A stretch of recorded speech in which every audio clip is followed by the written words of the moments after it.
আসসালামু আলাইকুম রহমতুল্লাহ। হঠাৎ কৃষিমন্ত্রীর কেমন অবস্থা? আওয়ামী লীগের মধ্যেই কি শুরু হয়েছে? কঠিন পরিস্থিতি, তোপের মুখে কৃষিমন্ত্রী ঘরে বাহিরে ভালো বেকায়দায় পড়েছেন, একটা কঠিন অবস্থার মধ্যে পড়েছেন, একটা বিব্রতকর অবস্থার মধ্যে পড়েছেন। তিনি নিজে শুধু নয়, টোটাল আওয়ামী লীগকে একটা বিব্রতকর অবস্থার মধ্যে ফেলে দিয়েছে। যদিও আওয়ামী লীগ যা করছে সেটা তো করছে, কিন্তু এভাবে সরল স্বীকারোক্তি, এটা খুবই একটা ইন্টারেস্টিং আলোচনার জন্ম দিয়েছে। দর্শক, এখন কৃষিমন্ত্রীর পক্ষে আমরা, কারণ কৃষিমন্ত্রী সত্য কথা বলেছেন, সঠিক কথা বলেছেন, কিন্তু এই সত্য কথা বলার কারণে সাংগঠনিকভাবে আওয়ামী লীগের মধ্যে তোপের মুখে অলরেডি কিছুটা তুচ্ছ-তাচ্ছিল্যের শিকার হচ্ছেন এবং সামনে আরও কঠিন অবস্থার মধ্যে পড়বেন। সাংগঠনিক ফোরামে তার ঊর্ধ্বতন নেতৃবৃন্দ কর্তৃক ঝাড়ি খাবেন, এটা আমরা বলতে পারি। কৃষিমন্ত্রী অত্যন্ত ভদ্র মানুষ, বর্ষিয়ান রাজনীতিবিদ, মেধাবী মানুষ। তিনি যেহেতু যথেষ্ট ভদ্র মানুষ, চাইলেও অনেক সময় ছলচাতুরি করে সব সময় মিথ্যা বলতে পারেন না। অনেক সময় মুখ ফসকে তার সত্য কথা বের হয়ে যায়, আমরা দেখি। তারই অংশ হিসাবে তিনি সত্য কথা বলেছেন। আপনারা জানেন যে তিনি বলেছিলেন যে এক রাতেই বিএনপি সব নেতাদের মুক্তির প্রস্তাব দেওয়া হয়েছিল, বিএনপি তাতেও রাজি হয়নি। এখন এই কথাটা, এটা তো আওয়ামী লীগের জন্য, সরকারের জন্য চরম একটা লজ্জাজনক অবস্থা। মানে এর দ্বারা প্রমাণ হয় যে আইন আদালত সব আওয়ামী লীগের হাতে। তারা বললেই পুলিশ হত্যা মামলা, প্রধান বিচারপতির বাসভবনে হামলার মামলা, এগুলো সব কিছুই নাই হয়ে যায়। এক রাতেই সব মুক্তি পাওয়া সম্ভব। বিষয়টা এরকম হয়ে যায়। মানে আসলে আইনের শাসন বলতে কিছু নেই, সব আওয়ামী শাসন। কৃষিমন্ত্রীর কথার মাধ্যমে প্রমাণিত হয় সেটা। কিন্তু যেভাবেই হোক না কেন, তিনি সত্য কথা বলে দিয়েছেন। এর আগে তো আরও একটা সত্য কথা বলেছিলেন, এই যে ব্যারিস্টার শাহজাহান ওমর মুক্তি পেয়েছেন, এটা আইনি কোনো বিষয় না। একজন ভয়ানক অপরাধী মুহূর্তের মধ্যে দুধের দোয়া হয়ে গেলেন। আর আজব ব্যাখ্যা দিয়েছিলেন কৃষিমন্ত্রী যে শাহজাহান ওমর শান্তির পক্ষের লোক, তাই মুক্তি পেয়েছেন। অথচ শান্তির পক্ষে হলে মুক্তি পায়, এটা আদালতও বলেনি, আর এটা জামিন পাওয়ার কোনো গ্রাউন্ডও না, এরকম কোনো বিষয় ছিল না জামিন আবেদনের এই যুক্তি। যাই হোক, তিনি সত্য কথা বলে দেন, সেটা আমরা দেখেছি। কিন্তু এই সত্য কথা বলতে গিয়ে আমরা এখন ঘটনা দেখতেছি যে আওয়ামী লীগের মধ্যেই ঘটনা শুরু হয়ে গিয়েছে। তিনি নিজে এখনও অনড় অবস্থান, সহজ সরল। অন্যদিকে ওবায়দুল কাদের সাহেব তো বুঝে গিয়েছেন যে তিনি আওয়ামী লীগের কী ক্ষতিটা করেছেন এই মুহূর্তে এই কথা বলে। বিদেশিরা ঠিকই কৃষিমন্ত্রীর এই বক্তব্য পিক করেছেন। দেখবেন যে যুক্তরাষ্ট্রের পররাষ্ট্র দপ্তরের নিয়মিত ব্রিফিংয়ে কৃষিমন্ত্রীর এই বক্তব্যের রেফারেন্স তুলে সাংবাদিকরা ম্যাথিউ মিলের কাছে প্রশ্ন করছে, এবং মানবাধিকার সংগঠন থেকে শুরু করে যারা বাংলাদেশ পরিস্থিতি নিয়ে পর্যবেক্ষণ করে, তারা সবাই এই বক্তব্যকে পিক করবে। এর মানে আওয়ামী লীগকে একটা কঠিন পরিস্থিতির মধ্যে ফেলেছেন কৃষিমন্ত্রী। কি শুরু হয়েছে আমরা আরেকটু দেখাই, দর্শক একটু বিশ্লেষণ করি।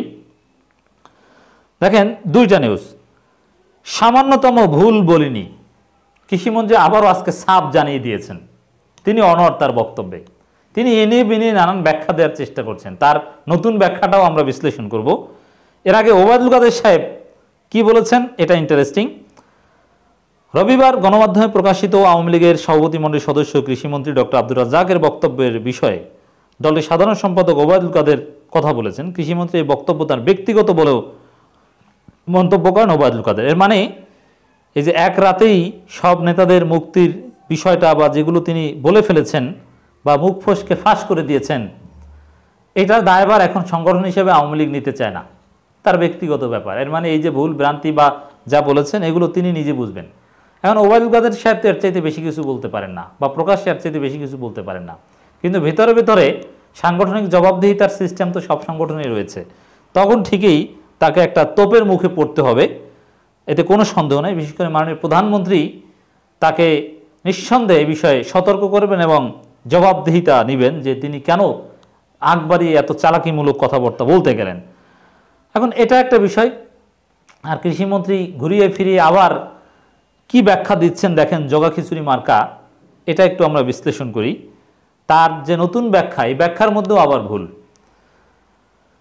এক রাতে সব নেতাদের মুক্তির প্রস্তাবেও রাজি হয়নি বিএনপি, এমন বক্তব্যের বিষয়ে আওয়ামী লীগের সভাপতিমণ্ডলীর সদস্য ও কৃষিমন্ত্রী ডক্টর আব্দুর রাজ্জাক বলেন, আমি যা বলেছি কোনো ভুল বলিনি, বক্তব্য একদম ঠিক আছে, অনেক কথার মধ্যে বিষয়টি এসেছে। তাহলে এই যে কোনো ভুল বলেনি, একদম ঠিক বক্তব্য, সাংগঠনিকভাবে আওয়ামী লীগ দায়ভার নিচ্ছে না কেন? তাহলে আওয়ামী লীগ ভুল ওবায়দুল কাদের তো বলেছেন ব্যক্তিগত, আর সঠিক বক্তব্য বলে এটা সঠিক।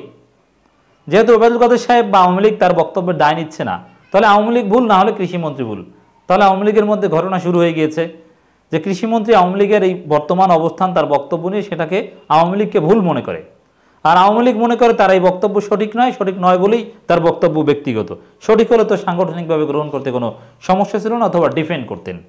তার দর্শক বুঝতে পারছেন কৃষিমন্ত্রীকে নিয়ে এখন আওয়ামী লীগে একটা লজ্জাজনক বিব্রতকর অবস্থার সৃষ্টি হয়েছে। যদিও এরকম অসচেতনতামূলক বক্তব্য ওবায়দুল কাদের সাহেব নিজেও দিয়েছেন, তিনি নিজেও তোপের মুখে পড়েছিলেন, বিশেষ করে তলে তলে আপোষ হয়ে গিয়েছে, আমরা আছি দিল্লি আছে আমরা এইসব কথাবার্তা বলে, কিন্তু ধীরে ধীরে পরিস্থিতি কাটিয়ে উঠতে সক্ষম হয়েছেন। কিন্তু বেফাস কথার মূল্য কিন্তু অনেককে দিতে হয়, অনেককে এই বেফাস কথার কারণে মন্ত্রিত্ব হারাতে হয়। তা এখন কৃষিমন্ত্রী তার মতো একজন যোগ্য ভালো মানুষ, যেহেতু তিনি সত্য কথা বলেছেন, আবার আওয়ামী লীগ ক্ষমতায় আসতে যাচ্ছে, তিনি মন্ত্রণালয় পোর্টফোলিও পান কি পান না সেটা মনে হয় এই এক বক্তব্যের মাধ্যমেই বেকায়দায় পড়েছেন। কারণ এই ধরনের কথাবার্তা যারা বলে, মন্ত্রী হিসাবে তো সারা পৃথিবীতে তাকে একটা ইন্টারেকশন করতে হয়, তখন কিন্তু একটা বিব্রতকর অবস্থার মধ্যে পড়তে পারে। অতএব এই এক বক্তব্যের কারণে ভবিষ্যতে মন্ত্রিত্ব না পাওয়ার সম্ভাবনা তৈরি হয়েছে ডক্টর আব্দুর রাজ্জাকের ক্ষেত্রে, তার কপাল পুড়েছে হয়তোবা এই অতি উৎসাহী বক্তব্যের কারণে। যদিও বক্তব্য সত্য কথার ভাত নেই, এটা বুঝে শুনে কথা বলা উচিত ছিল। এখন দেখেন তিনি আরও কি বলছেন। কৃষিমন্ত্রী বলেন, আমি বলতে চেয়েছি আওয়ামী লীগ একটি গণতান্ত্রিক দল, আওয়ামী লীগ সবসময় গণতান্ত্রিক মূল্যবোধ চেতনা লালন করে, সেটা তো বলেছেন, ঠিক আছে মেনে নিলাম। আমরা সব সময় চেয়েছি এই নির্বাচন সব দল অংশগ্রহণ করুক, সেটাও ঠিক আছে, সেটা বহুবার আমি বলেছি। অবশ্যই বিএনপি একটি বড় রাজনৈতিক দল, তাদের নির্বাচনে আমরা আনতে চেষ্টা করেছি, কিন্তু সাংবাদিকদের সংবিধানের বাইরে আমাদের যাওয়ার কোনো সুযোগ নেই, ঠিক আছে। এটা তো নতুন কথা না, এটা তো পুরানো কথা। আমার মূল বক্তব্য ছিল প্রধানমন্ত্রী সবসময় চেয়েছেন এই নির্বাচনে বিএনপি অংশগ্রহণ করুক, ঠিক আছে, এটাও তো ঠিক আছে, ধরে নিলাম। সেটা বলতে গিয়ে আমি বলেছি কতদূর নির্বাচন কমিশনের কথা বলেছি, আমার সর্বাত্মক চেষ্টা করেছি। এখন এই সর্বাত্মক চেষ্টার অংশ হিসাবে এক রাতে মুক্তি দিতে চেয়েছেন, তাহলে ঘটনা আসল সেটাই। মানে ভুল বলেনি বলছেন, কিন্তু কেন ভুল বলেননি বা সঠিক কি, তাহলে কি কৃষিমন্ত্রী আবারও বোঝাতে চাইছেন যে না, তাদের কথাই এক রাতের মধ্যে মুক্তি সম্ভব, পুলিশ হত্যা, প্রধান বিচারপতির বাসভবনে হামলা, এগুলোর কোনো ভ্যালু নাই, নির্বাচনে আসতে চাইলে এক রাতের মধ্যে মুক্তি, মানে এনে বিনে ব্যাখ্যা দিতে চাইলেও কোনো গ্রহণযোগ্য ব্যাখ্যা দিতে পারছেন না, কারণ তিনি যা বলেছেন সেটা তো সত্য বলেছেন।